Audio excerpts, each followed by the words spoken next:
Right now I'm at Cellular Jail. That's the entrance and the ticket counter is on that side. Right in front of the Cellular Jail is this park where you can spend some time. After you're done with your tour at Cellular Jail, the ticket costs 30 rupees, and if you want a guide, that costs 200 rupees. Now it's time to check the Cellular Jail.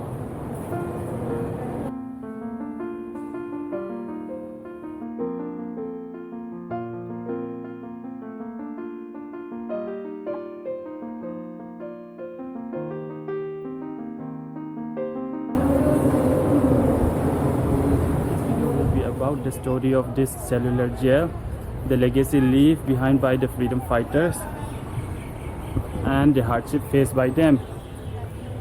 So I'll be hiring a guide and I'll be joining a group of people. My guide name is Mustafa and he'll be telling us all about this jail. और ये people का जो पेड़ है मोटा वाला, ये काफ़ी पुराना है। जेल बनने से पहले वहीं पर है। 1893 से पहले का पेड़ है। सेलुलर जेल बनने से पहले वहीं पर है और जितने भी अत्याचार वगैरह हुआ ये देखा हुआ, जैसा आपको लाइट एंड साउंड शो में बताएंगे। तो ओमपुरी की आवाज़ में स्टोरी सुनाता है। जून 28, 1998 एक तेज बारिश में बड़ा सा पेड़ जड़ से उखड़कर गिर गया। फिर लाइट एंड साउंड की ओरिजिनलिटी को बनाए रखने के लिए उसी पेड़ को काट करके दोबारा वहीं पर रिप्लांट किया गया। तो उसका ही एक डाल है जो बड़ा हो रहा है, इसलिए पेड़ नया सा लग रहा है, क्योंकि 100 साल पुराना पेड़ काफ़ी बड़ा रहेगा, लेकिन ओरिजिनल पेड़ का ही डाल है। और यहाँ पीछे येलो कलर का 2 रूम है, दोनों ओरिजिनल रूम है। फ्रीडम फाइटर्स के लिए किचन हुआ करता था। उनका खाना वगैरह इन्हीं कमरों में तैयार किया जाता था। अब उसे ऑफिस बना दिया है। और उसी के पीछे है फांसी घर। फांसी घर से पहले काला पानी के बारे में बता दूं कि अंडमान को काला पानी किस लिए बोलते हैं। काला पानी जो है, काल और पानी ये 2 शब्द से मिल करके बना है। काल का मतलब है समय अर्थात मौत, जहाँ से कोई जिंदा वापस लौट नहीं सकता। यानी कि कोई कैदी अंडमान आ गया, समझ लीजिएगा काल के मुंह में चला गया। और पानी जो है, अंडमान निकोबार द्वीप समूह के चारों तरफ हजारों मील पानी है। यदि कोई कैदी भागे तो कहाँ तक? आसपास के जंगलों में। वहाँ जाते थे, आदिवासी देखते थे, वो उनको मारते थे। जंगल में खाने को नहीं मिलता था, मलेरिया वगैरह पकड़ करके वैसे ही मरते थे। इस वजह से अंडमान से कोई भाग नहीं पाया, इसी वजह से अंडमान काला पानी के नाम से जाना जाता है। और अंडमान में कैदियों को भेजना शुरू किया था ब्रिटिशर्स ने 10 मार्च 1858 से 1858। उस समय उन लोगों को वाइपर आइलैंड में रखते थे। वाइपर आइलैंड एक छोटा सा आइलैंड है, इस डायरेक्शन में है। और अंडमान का पहला जेल वहीं पे अंग्रेज़ों ने बनाया था 1867। लेकिन वो जेल जो है सेलुलर जेल जैसा बड़ा नहीं था, छोटा जेल था। और आज वाइपर आइलैंड में जो है फांसी घर और गार्ड रूम बचा, बाकी मैक्सिमम टूट गया है। और उस फांसी घर में फांसी दिया गया था शेर अली जी को। शेर अली जी नॉर्थ वेस्ट फ्रंटियर प्रोविंसेस का पठान था। मर्डर केस में अंडमान आया था, सजा में छूट मिल गया, होप टाउन में सेटल हो गया और वहाँ पे बार्बर शॉप, नाई का दुकान चला रहा था। 8 फरवरी 1872 अंडमान में विजिट के लिए आया हुआ था गवर्नर जनरल ऑफ इंडिया। नाम था लॉर्ड मेयो, उस समय का वायसराय था। तो शेर अली जी ने होप टाउन में उनको चाकू से मार दिया, उनका डेथ हो गया। फिर शेर अली जी को वाइपर आइलैंड के फांसी घर में फांसी पे चढ़ा दिया। यदि आज आप लोग जाते वाइपर आइलैंड घूमने तो वो फांसी घर देखने को मिलता जहाँ पे शेर अली जी को फांसी दिया था। अब सेलुलर जेल के बारे में सुनेगा। सेलुलर जेल को बनाना शुरू किया 1893, कंप्लीट हुआ था 1906 में। और इसे बनाने का उस समय का खर्च 7,83,994 रुपीज़ और 30 मिलियन ब्रिक्स यूज़ किया था। 3 करोड़ ईंट अंडमान में तैयार, बाकी मटेरियल बर्मा। जब जेल बना साइकिल व्हील की तरह था, जिसमें टोटल 7 बिल्डिंग थे। अभी आप लोगों को 2 दिख रहे हैं, ऐसे 7 बिल्डिंग थे ऑक्टोपस के शेप में। और टोटल कमरे थे उसमें 693 कमरे थे। एक कोठरी में एक ही कैदी। कोठरी का लंबाई 13.5 फीट, चौड़ाई 7.5 फीट, ऊंचाई 10 फीट और 3/1 फीट का वेंटिलेटर पीछे की ओर 8 फीट ऊपर है, ताकि कैदी अंदर से बाहर देख न पाए। और हर विंग को ऐसा बनाया है, एक विंग का कैदी जो है दूसरे विंग के कैदी को न देख सके न उनसे बात कर सके, क्योंकि एक बिल्डिंग का है फ्रंट साइड तो दूसरे का है बैक साइड। इस वजह से दोनों बिल्डिंग्स के बीच कोई कम्युनिकेशन भी नहीं था। काम करने के लिए 7 में से 4 बिल्डिंग के सामने कारखाना, वहाँ पे क्रांतिकारी कोकोनट ऑयल और मस्टर्ड ऑयल निकालते थे, आगे हम देखेंगे। और ऊपर टावर है, टावर के टॉप पे सिंगल गार्ड ऊपर से बाउंड्री वॉल वॉच करता था। उनके अलावा 21 separate security guard day night watch करता था। अभी 7 में से केवल 3 ब्लॉक्स ही बचा हुआ है, 1 है, 7 है, इसके पीछे एक और भी है नंबर 6, बाकी 4 हिस्सा टूट गया है। 1941 अंडमान में भूकंप आया था। भूकंप में मेन हिस्सा टूटा, वाच टावर का टॉप। उसके बाद में जेल का मेंटेनेंस नहीं हुआ। फिर आफ्टर इंडिपेंडेंस के बाद सेलुलर जेल का जो पार्ट्स रहने लायक नहीं रहा था, खराब हो गया, वहाँ पे एक हॉस्पिटल बना दिया, जो आज अंडमान का सबसे बड़ा हॉस्पिटल है, गोविंद बल्लभ पंत हॉस्पिटल नाम रखा गया। जब हम जाएंगे टॉप वहाँ से देखेंगे। तो अभी हम शुरुआत करेंगे फांसी घर से, पहले फांसी घर, उसके बाद कारखाना, उसके बाद जेल। सभी लोग ध्यान से साथ में। तो किचन के पीछे फांसी घर बना अंग्रेजों ने, और ये फांसी घर जो है ब्रिटिशर्स के समय में ओपन था, ओपन में फांसी देते थे। ये दीवार छत सब नया बना दिया है। ऊपर लकड़ी का एक बीम ओरिजिनल है, नीचे का प्लेटफॉर्म भी ओरिजिनल है, रस्सी चेंज कर दिया है। 3 लोगों को इकट्ठा फांसी दे सके ऐसा व्यवस्था था। लेफ्ट साइड में लोहे का लीवर है, खींचेगा, प्लेटफॉर्म नीचे को खुलेगा, नीचे 8 फीट गहरा कमरा है। कैदी झूल जाता था, डेथ हो जाता था, बॉडी नीचे से कलेक्ट करके गेट ओरिजिनल है, यहीं से बाहर ले जाते थे। लेकिन सेलुलर जेल के फांसी घर में किसी पॉलिटिकल फ्रीडम फाइटर को हैंग किया गया ऐसा हमारे पास कोई रिकॉर्ड्स नहीं है, क्योंकि फांसी देने के लिए किसी को अंडमान नहीं लाते थे। इंडिया में जेल थे, वहीं पे फांसी देते थे। अंडमान जो फ्रीडम फाइटर्स आते थे, लाइफ टाइम इम्प्रिजमेंट वाले, आजीवन कारावास। फिर आने के बाद पॉलिटिकल फ्रीडम फाइटर्स का टॉर्चर में डेथ हुआ था, बीमारी से और जबरदस्ती खाना खिलाने के दौरान। जबरदस्ती खाना तब खिलाते थे जब फ्रीडम फाइटर हंगर स्ट्राइक करते थे। भूख हड़ताल तोड़ने के लिए पहले अंग्रेज मुंह से खिलाते थे, खा नहीं रहा तो हाथ पांव बांध करके नाक से ट्यूब डाल करके पंप के द्वारा लिक्विड पिलाते थे, चावल का माट या मिल्क। उस वजह से 10 डेज के अंदर 3 फ्रीडम फाइटर्स का डेथ हुआ था, महावीर सिंह, मोहित मोहित्रा, मोहन किशोर नामदार। फांसी केवल उन्हीं को दिया गया जो अंडमान आने के बाद फिर से यहाँ पे किसी ब्रिटिश ऑफिसर को मारा हो, सिपाही को मारा हो, उनके ऊपर दोबारा केस चलेगा, फैसला होगा, फांसी पे चढ़ाना है, तब यहाँ पे चढ़ाते थे। तो कितने लोगों को फांसी दिया इसका भी कोई रिकॉर्ड नहीं। आइएगा।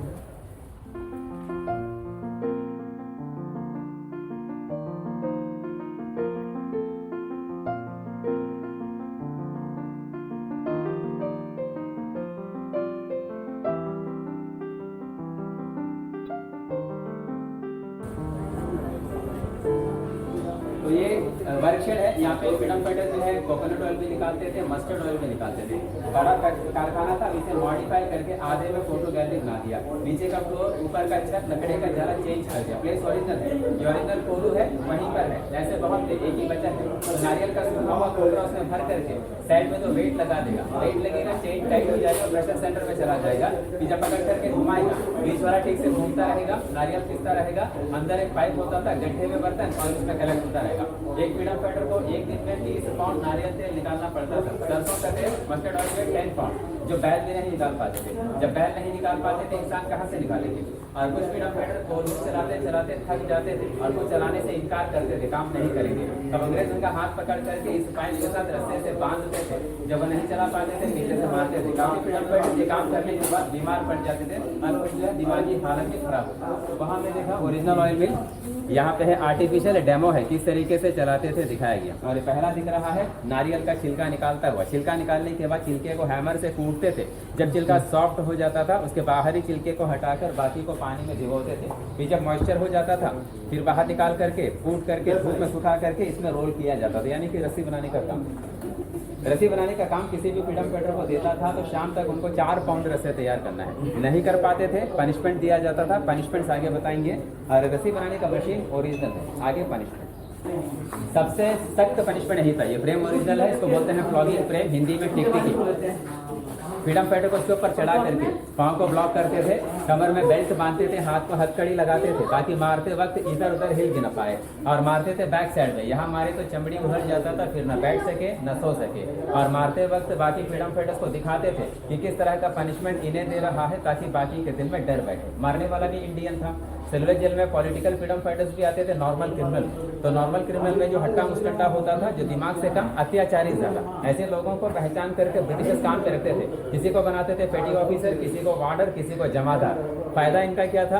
खाना बढ़िया मिलता था, मार खाने का जरूरत नहीं, हार्ड वर्क करने का जरूरत नहीं। मॉडल है, ओरिजिनल नहीं है। जो फ्रीडम फाइटर पहला बार अपना काम पूरा नहीं करते थे उनको 1 हफ्ते के लिए कोठरी के बाहर हथकड़ी लगा करके रखते थे। एक दिन में 8 घंटा हथकड़ी में रखते थे। फिर अलग सा पनिशमेंट है, 2 दिन के लिए बोरे का बना हुआ ड्रेस भी पहनाते थे। ये पहनने से गर्मी ज्यादा लगता था, शरीर खुजलाता रहता था।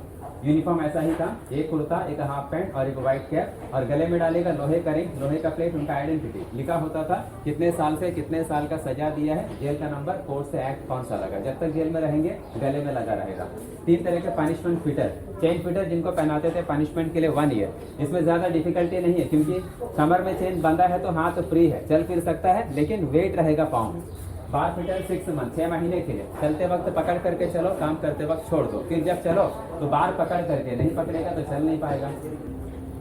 इन फ्रीडम फाइटर्स के लिए टॉयलेट बाथरूम, दिन भर बाहर काम करते थे, इस एरिया पे उन लोगों के लिए कॉमन टॉयलेट बाथरूम होता था। नहाने के लिए टैंक होता था, उसमें समुद्र का पानी और लास्ट में उनको थोड़ा से कुआं का पानी भी देते थे यूज़ करने के लिए। और टॉयलेट भी यहीं पे बाहर होता था, कॉमन टॉयलेट का यूज़ करो जब काम करने के लिए बाहर आते थे। और कुछ फ्रीडम फाइटर्स को जो रूम के अंदर ही काम देते थे, दिन में अकेले काम करो, उनके लिए सिस्टम ये था दिन में 3 बार बाहर आ सकते थे टॉयलेट बाथरूम के लिए। और इवनिंग 6 o'clock से मॉर्निंग 6 o'clock सभी को लॉकअप में बंद रखते थे, तो वहाँ पे कोई टॉयलेट नहीं था।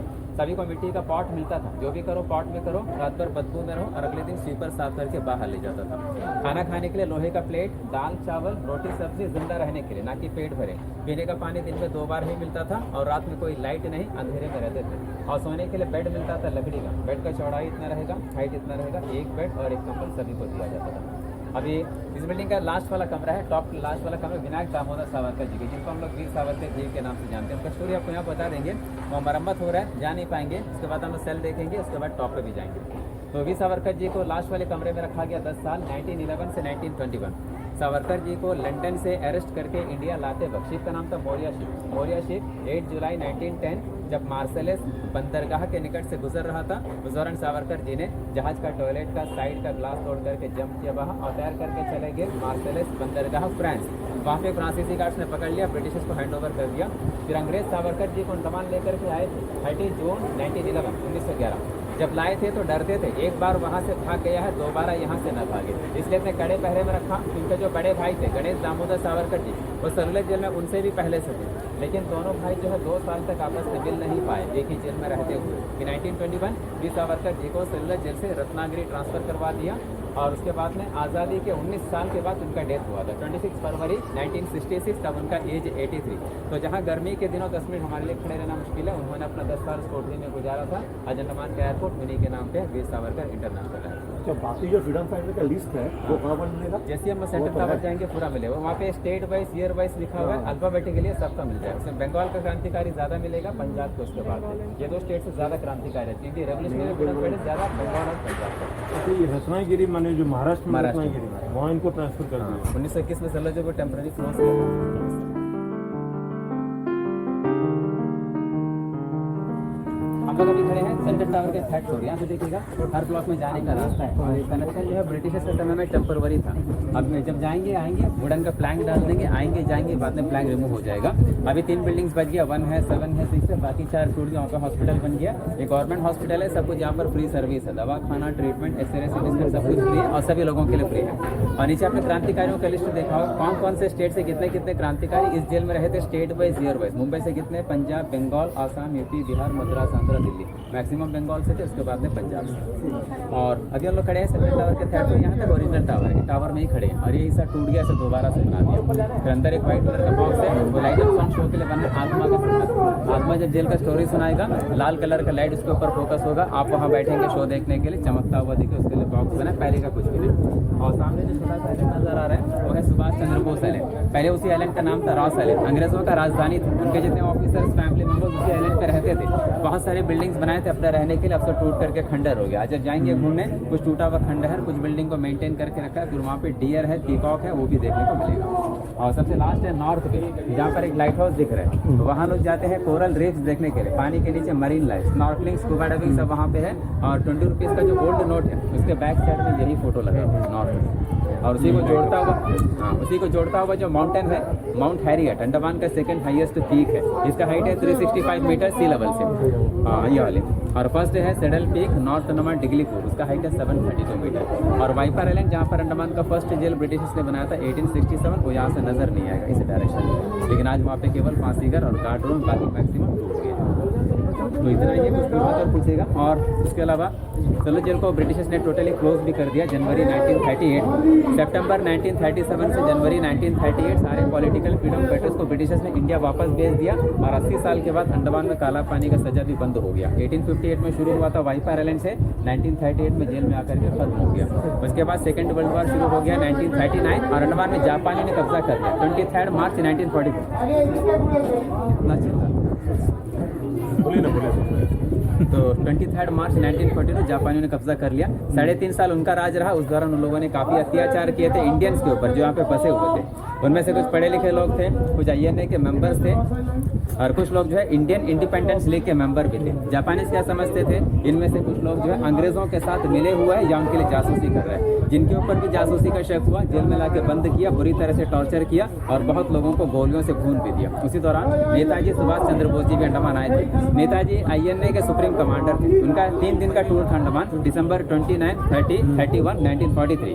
30 दिसंबर 1943 सुभाष जी ने सेलुलर जेल का विजिट भी किया था और पहला तिरंगा झंडा उन्होंने अंडमान में फहराया था। सामने है जिमखाना ग्राउंड, पास में अंडमान क्लब है, वहाँ पे एक झंडा फहराया और अंडमान निकोबार द्वीप समूह को 2 नाम भी दिया। अंडमान का नाम रखा शहीद द्वीप, निकोबार का स्वराज द्वीप। आज यही दोनों नाम प्रधानमंत्री गिना करके नील और हैवलॉक का नाम बदल दिया। नील का नाम कर दिया शहीद, हैवलॉक हो गया स्वराज, राउस आइलैंड का नाम सुभाष चंद्र बोस आइलैंड। फिर 1945 ब्रिटिशर्स का जो रॉयल एयरफोर्स है उन लोगों ने अंडमान में जापानी के ऊपर बहुत सारे बॉम्ब गिराए थे, जिसके बाद जापानी भी सरेंडर हो गए। 7 अक्टूबर 1940 में सरेंडर हो गया। फिर 1.5 साल अंग्रेज रहे, इंडिपेंडेंस हो गया 47, तो इंडिया को हैंड ओवर किया, अंग्रेजी वापस गए क्योंकि यहाँ पे इंडियन ज़्यादा थे। इंडियन ज़्यादा कैसे हुए, 1858 में जो भी कैदी अंडमान आते थे, चाहे वो पॉलिटिकल हो या नॉर्मल क्रिमिनल, सजा कंप्लीट हो या सजा में छूट भी मिले, उसके बाद उनको इंडिया वापस नहीं भेजते थे। उनको अंडमान में बसाते थे, ज़मीन देंगे, खेती बाड़ी करो, यहीं करो, काम अंग्रेज नहीं करके। अंडमान के जो लोकल्स है उनका ही जनरेशन।